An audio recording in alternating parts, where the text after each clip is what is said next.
Toni sillet shumë ashpër me Albën dhe situata përshkallëzohet aq shumë sa ajo shpërthen në lodh. Nga mënyra si ai flet dhe reagon, duket qartë se Toni nuk tregon as pak ndjeshmëri apo respekt, përkundrazi vazhdon ta sulmoj me fjalë të rënda. Sjellja e tij le të kuptohet se nuk është as pak djalë i mirë, pasi nuk mendon për pasojat emocionale që shkaktojnë fjalët e tij. Gjatë debatit, Toni e ul Albën vazhdimisht, duke e bërë të ndihet e pavlerë dhe e lënduar.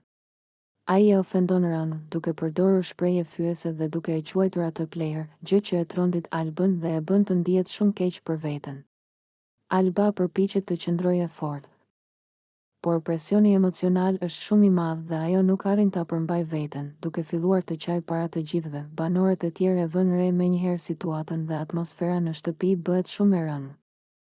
Disa shikojnë të habitur, ndërsa të tjerë ndihen keq për Albën dhe për mënyrën se si po trajtohet.